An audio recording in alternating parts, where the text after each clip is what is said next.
In a not so shocking video, a Disney exec was hit by an undercover sting performed by James O'Keefe's Media Group.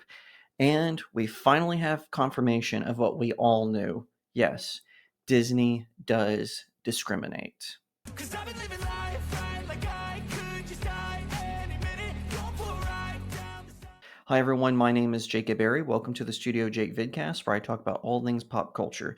Be sure to like, share, subscribe, and if you're watching on YouTube, ring that little bell so you get notifications and consider becoming a channel member. All right, we all knew this about Disney, right? It is clear that Disney has an anti-white straight male agenda, and it's permeated beyond Marvel, beyond Lucasfilm, beyond Pixar, and into their other studios that they own. Walt Disney Pictures, 20th Century. I almost said 20th Century Fox, 20th Century Studios, and so on. This should surprise virtually no one. We all knew what was going on, but James O'Keefe, the director of O'Keefe Media Group, he had one of his agents, one of his undercover journalists, go in and do a sting. Actually, two undercover journalists did a sting on a Disney exec where they recorded him admitting this, and he even suggests that he might have been targeted. So this is according to Outkick News. It's a not so well kept secret that the Walt Disney Company often prioritizes skin color in hiring over things like experience, ability, and qualifications. Of course, the company is smart, so they try to hide this. But a damning video captured by O'Keefe Media Group, founded by James O'Keefe, shows a Disney executive, Michael Giordano, telling an undercover reporter all about the discriminatory practices. Certainly, there have been times where there's no way we're hiring a white male for this, he said. The reporter suggests that this was an unspoken agreement, but Giordano shared that it's actually been said in front of him. However, he said that they are careful how they message those things to outside parties, like talent agents. Additionally, he admitted that he believes being a white male hurt his chances to move up within the company. As far as Disney is concerned, I'm a white male. That's not who they're looking to promote at the moment, he said. It gets worse, though. He said he has friends in the HR department at the Walt Disney Company, and they told him straight up how they view the hiring process. Nobody else is going to tell you this, Mike, but they're not considering any white males for this job. They're just not, Giordano said, or claims he was told. According to Giordano, it's not just about checking a box though. He said that the company passed over someone who was mixed race because the person didn't look black enough. We wanted to hire somebody in the department a few years ago who was half black but didn't appear black. Giordano said they wanted someone in meetings who would appear a certain way, and he wasn't going to bring that to the meeting. And let me tell you, I watched the part one because this is just part one. James O'Keefe says there's a part two with even more evidence. But honestly, why is anyone surprised by this? I'll admit that I was kind of taken aback to hear it so blatantly said, but we all knew this. Disney has been doing this for years. Warner Brothers has been doing this for years. I always say I trace it back to 2012. Now, Matthew Marsden, he reacted to this on Sarah Gonzalez Unfiltered on The Blaze, and he actually posits that it was happening in 2008 when they started. He said first it started where they wanted to eliminate conservative actors from casting calls. They just don't call you.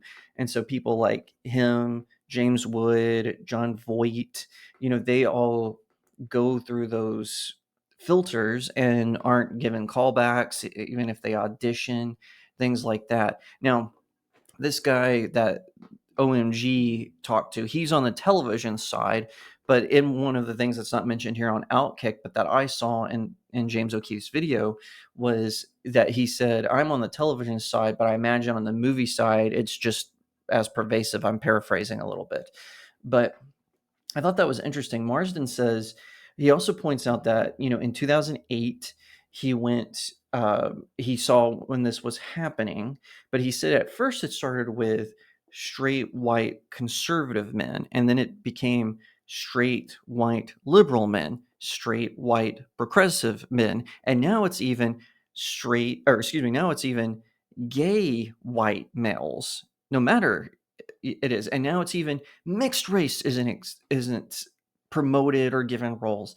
That is mind blowing to me that he just laid it all out there. And of course, I've worked with HRs that do this as well. I'm not going to say what company, but I've worked HRs where they use like little code words where they mix things in so they can't, so legally they can say, oh, well, I didn't say this. I said this. I put this in the email. I didn't say that.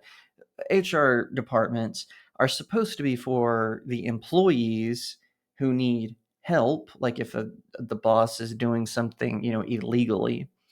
But instead, they're often used as the hatchet person for the bosses. And for him to just be told bluntly, hey, listen, we're not looking to promote you right now because you're a white straight male. So that to hear it so blatantly out in the open, that was shocking, but the news itself isn't shocking. We all knew this was the case. In fact, I even remember when Kathleen Kennedy was introducing her little pack of writers that she hired to help her with the High Republic.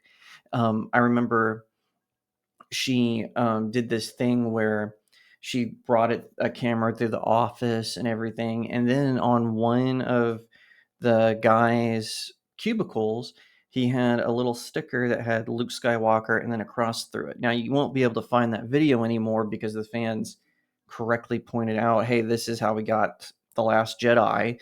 And that video has disappeared from the internet.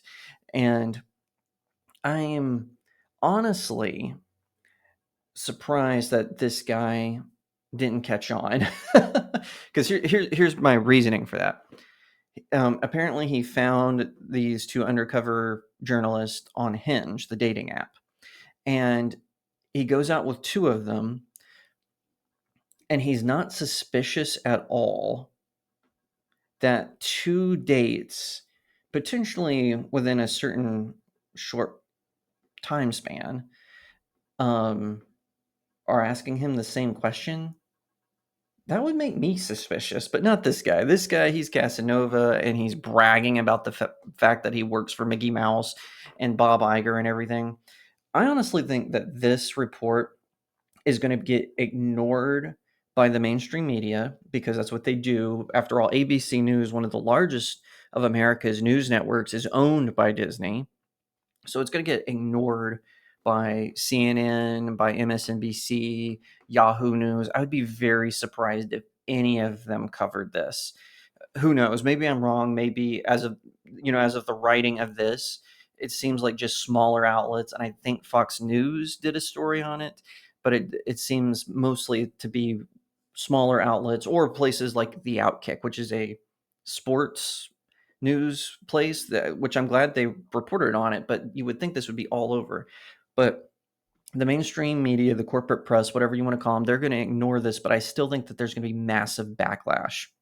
This just upped the ante in Gina Carano's discriminatory firing suit. I mean, because if they're discriminating against white males, whether they be gay or straight, then surely they're doing it against women who are straight. I mean, we see this in The Acolyte, right? It's clear that they want to push some sort of weird, bizarro agenda that was developed by perverts instead of telling good, organic stories.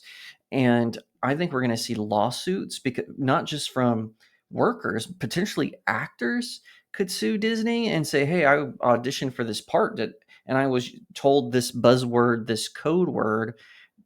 My agent was told this. Does that mean that I didn't get the part because I look a certain way? I hope that does cause an avalanche of lawsuits against the House of Mouse, because they have been doing this for far too long. And the board of directors, which are really just Bob Iger's little minions, this is going to have an effect on them, because I don't think the stockholders are going to be very pleased that this is going on, because it is obviously affecting the bottom line. If you like that video, be sure to give it a like, share it out to all your friends, leave me a comment, tell me what you think, and subscribe. If you're watching on YouTube, ring that little bell so you get notifications whenever a new video goes up, and also become a channel member. I would consider it because you get all kinds of cool perks, not to mention a first look at a video once a week. I'm also going to do more live streams. But if you're watching on Rumble, Odyssey, BitChute, or hey, maybe even here on YouTube, and you're like, I don't want to use big tech to support you, no worries. Click on my locals community. The link is in the description. You can give me tips. You can sign up to support me monthly. It's kind of like a Patreon or a Subscribe Star. It really helps smaller creators like myself. Once again, thank you so much for watching, and I'll see you again right here on StudioJake. Cause I've been living life right like I could just die